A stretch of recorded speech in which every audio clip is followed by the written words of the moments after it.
Does the perfect Jeep JL Wrangler exist? Well, we're going to do a walk around on one of my favorites and show you some really classy parts without going over the top.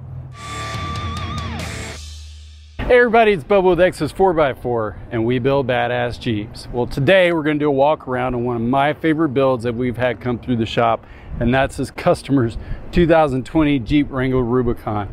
This is a guy that came to me last year around December, said he wanted to build a really nice JL Rubicon and get it right the first time. Now, make no mistake, there will be some different changes to it down the road, but nothing to what we've done already in the first stages of this build. So let's do a walk around. He didn't want to go over the top with it. It's more of a stepping stone. Eventually, yeah, he probably will, but he had a really good idea where he wanted to start with, and he came to us with it. So the first thing we did, he bought it, and by the time he got here from Dallas, I think he put all the miles on it that he could. Maybe he had 400 miles on it. Put it up on the rack and immediately started cutting brackets off the frame. We were putting an EVO Long-Arm Suspension on this. That's the high clearance long-arm suspension. In my opinion, if you're going to be doing a long-arm suspension on a brand new JL or JT for that matter, then the EVO high clearance kit is the one and only kit that you can do. I mean, I don't even know why you do anything else. Nothing comes close to it when we're talking about clearance. And to add on top of that, the customer chose my recommendation, the EVO Coilover Suspension. So this is the bolt-on suspension. It's not the full double throwdown in the front or the rear for that matter, but it is 14-inch kings. Maximum travel on any JL, I believe, that's out there, 14.5 inches with the high clearance long arms coupled together. So you can install this coilover suspension without the long arms, but you're not gonna get the maximum travel out of it unless you do the long arms. So that's important to remember. Doing regular short arms on it or stock length arms, we're gonna have to limit strappy to keep from binding. Also, you're gonna wanna change out that front drive shaft because all that wheel droop, you're gonna have to have a drive shaft that can handle that. And so on this build, we did the Adams 1350 extreme duty drive shafts. I always go with the extreme duty. And what that means is that's a solid U-joint, no grease fittings. I just feel like, you know, you want the strongest U-joint that you can get in there in the 1350 configuration. That's the one to go with. So that's what the customer chose, again, based on my recommendations. So suspension wise, we had it dialed in pretty good, but I like to take things a step further for my customers, and we like to install, when they're willing to do it and spend a little extra money, is go with the custom spring rates. So we replaced all the spring rates on the coilovers all the way around. It's not that EVO doesn't spec out the spring rates perfect, but to me, every single Jeep build out there is different. Weight is different, weight distribution is different. So therefore the spring rates need to be custom tailored to the customer's Jeep itself. And in this case, we went ahead and replaced all the spring rates on it, put in custom spring rates. This also allows us to go a little bit more custom with the customer and powder coat the springs whatever color they choose. Typically when we're changing them out, we're gonna be using iBox springs, which come in silver. Some customers leave it that way, but a lot of them opt for red, and red just seems to be a really good universal accent color for most Jeeps out there, especially on the Stingray Rubicon that already has the red lettering outline. So the red springs, it just becomes a really good accent color for it right off the bat. And we throw in the AGM or All German Motorsports sliders. That's a two-piece slider. I know I've talked about this before in past videos, but in case you haven't seen that, what that does is actually allows, as those springs are compressing, they're wanting to turn as they compress. If you had regular sliders in there, sometimes those springs will jump on the slider and you'll hear that popping noise. And what this does is actually allow those springs to turn on the slider without any kind of jumping. So the slider is actually twisting and turning as the spring is compressing and unloading. So that means less sounds coming from underneath as you're driving it. And anytime we can drive around our Jeep without hearing any kind of weird noises, that's a bonus. Yeah, it's a little bit more expensive to add these things in there, but really when you're building a really nice Jeep like this and you want it to look good and you want it to function good, those are really nice products to throw in there as well. One thing that this customer doesn't have on there, it's only because it wasn't available at the time that we ordered them, they were completely sold out, was adjustable compression adjusters on the coilovers. And those are really nice because they give you just a little bit more tunability for you, the end user, and not so much us, the ones that are installing them, because it just really depends on where you want that ride and what you want it to feel like. So the compression adjusters really give the end user, the customer, the opportunity to do a little bit of tuning themselves. Typically there's about 28 clicks of adjustment on a compression adjuster, so we'll set them right in the middle around 14 and let the customer go from there. Same thing with the bump stops on the front. You'll see that they're Blue King bump stops. The black was not available at the time we ordered these, and so he's gonna run blue for a little while, but eventually we'll trade those out for some black ones, and we'll install the rear Black King bump stops as well. Right now things are just really hard to get a hold of. As you guys know, with COVID and all that, it's just super hard to get some stuff in. So you come around to the front, the customer bought a JL Rubicon that had the steel bumper option, so there really wasn't any reason to upgrade that. In my opinion, Jeep did a really good job on that bumper. It's tough. You can buy the winch plate for it and you can bolt in your winch. It looks great. It looks tough. I personally, I like it. I like it a lot better than most aftermarket bumpers actually. So it's a really good option if you're in the market for buying one from the lot already set up. That's a good bumper to get. And as you can see, sitting deep down in there is a Warn VR EVO 10S. These are really great winches available from Warn. I like them because for one thing, for a shop, it's great. They're already pre-spooled, so we don't have to spool the synthetic rope on it during the install. That's nice for us, but what it's nice is for customers that, like this guy, I mean, he lives in Arlington, I think. You know, he's in the city most of the time. He's only gonna go wheeling every now and then, but he does want a very reliable winch. So that's where I think the VR series comes in. This winch retails for like 750 bucks-ish. They work really, really well. The controllers are Bluetooth on them, or you can run the hardwire, and just like you can on the Xeon models. It's a really great bumper. I mean, when you consider that a Xeon is almost $1,400 and this is almost half the price of that, you really can't beat it.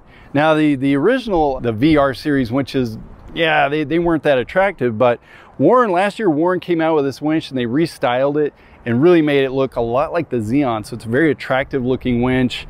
And like I said, for most people, it's gonna be just fine. And I believe that this winch is built in Warn's factory in China, meaning they actually own the building. It's not some Chinese subcontractor over there building. It's Warn actually builds this in China. So that's how they're able to build it at a very affordable price to you guys. And it's one of the very few products that I don't mind selling you guys that's made in China. Obviously, if you guys can swing for Xeon, I'm gonna try and encourage you to do that to support the people here in the United States that are putting that winch together. But if you can't, I'd rather see you spend your money on this than Smittybilt or any other kind of brand winch. Not that those are bad, but I just really like these winches. The connections on these are really robust right here, exactly like they are on a Xeon. That's where my fault lies a lot in the cheaper winches like the Smittybilts, is that the connections just aren't very strong. And that's usually where you see your failures, as the pins start, you know, getting in all different directions and the connectors just can't make that solid connection when you need it. And these Warn winches always make a solid connection, so they're there when you need them. Let's move around some more. This is a really interesting look. I wished I'd have thought of this myself last year when we built the Gladiator, instead of doing a Line X on it, which the Line X looks good on mine, but this is a carbon fiber wrap. So you guys may have seen the EVO Gladiator that was at SEMA last year. They had real carbon fiber fenders on there. That looks really cool. I'm sure it's strong up until the point when you probably hit a rock, it's gonna bust up on you, because that stuff, even as strong as it is, it's brittle. It's not gonna last. But this is a really neat idea because it gives you that same look, but it's still the plastic fender that was on there from the factory. So it looks very, very clean, very stylish. Who knows? Hey, I might give me another set of fenders and throw them on my Gladiator and do the same thing, but probably not. The guys that installed this, I don't know who did it, but they did a really good job of installing this wrap material. You can hardly tell that it's a wrap, other than coming up here and feeling it. You probably wouldn't know. Walking around the rest of the build, something that we install a lot of here is these rock slide engineering steps. You guys have seen our videos on this before. If you haven't, well, now you're gonna know about them. I don't believe there's an electronic or power step out there that even comes close to this. I've had them on my Gladiator for about a year now. I've taken them out to some really harsh environments here in Texas at Katimsi Rocks, and I've beat the snot out of them out there. You know, I'm not gonna lie and say that they didn't bend. They did bend a little bit right up in here where the step is, but I was able to get in there and pry it down a little bit and get that step working again same day. Don't be fooled. They're not made of unobtainium or some crazy material that's made up. They're steel.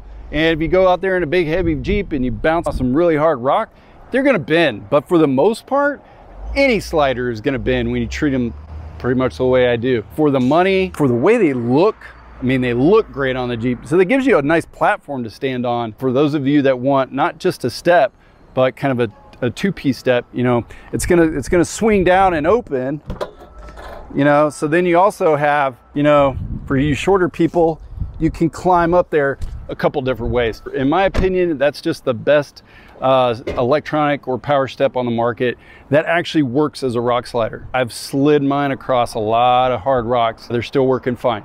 Definitely worth it. Wheel and tires.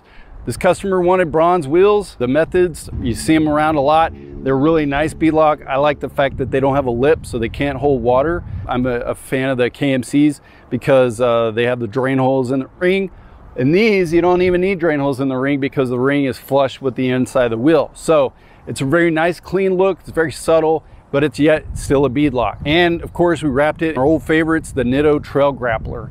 Now, a lot of people out there think that maybe that's all we want to sell you is Nitto Trail Grapplers. And you're right. It's because it's a very proven, it's a very dependable, reliable tire. We can go out and get great traction, great hookup with this tire.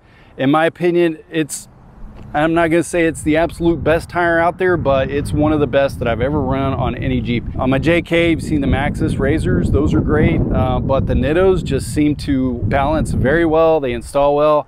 They last a long time. Even though this tread is pretty aggressive, it seems to last a very long time, regardless of how many miles you put on. I mean, it's no big deal for somebody to get a good 40,000 miles out of these when you rotate them correctly. So keep that in mind with any tire. As long as you rotate it, it's gonna last. Let's move to the back. Now on the, you good? Now on the back, customer at the very beginning of this build, he just wanted to keep it very clean, very simple, and user-friendly. That was a big thing because he's a family man. He spends a lot of time out of town. He's a pilot. And so if his wife needs to use this, it needs to be something that she can use, right? And this is something that we sell to our customers in this kind of scenario where they don't want something real bulky, real heavy duty.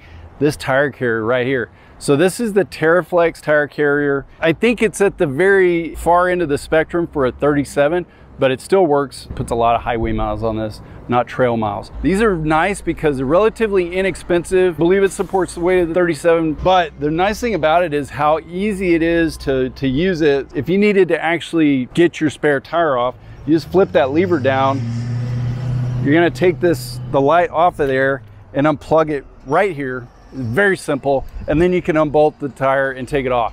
A lot of tire carriers on the market right now, they're much more complicated and they don't reuse the camera and the brake light as efficiently as this tire carrier does. 300 bucks, get you going. I tell you right now, we do a lot of 35s on these and the tire's not gonna fit with that rear bumper. We need a different tire carrier, and that's the one that we keep on the shelf because, like I said, it's inexpensive and it works really well for most people. Definitely a great product at a great price. All right, then last but not least, we re-geared the Jeep. This customer opted for a 2-liter 4-cylinder turbo engine. This was when things were first kind of new. It is an e-torque. We re-geared it to 488. And I was kind of worried about that because we hadn't re-geared one of those before and I didn't know where it was going to end up, what it was going to end up looking like. But customer's super happy with it. Still gets about 16 or 17 miles to the gallon in this thing, which isn't bad for a Jeep on 37s, but it has a ton of power, tons of torque. And most people that I talk to with this engine are very happy with it. So, and honestly, I think the gear ratio is still about the same, whether it's 3.6 or the 2-liter. I think the gear ratios per tire size is still about the same. So no big deal there. No second guessing it. We're just gonna keep running with what we've been doing. Yeah, it pretty much wraps it up. These are pretty awesome. How I would build a really nice Jeep without going over the top. If you're planning on doing upgrades 2 years down the road, this is probably where I would start at, would be with this build right here. For more awesome videos on Jeeps and other off-road stuff, click here.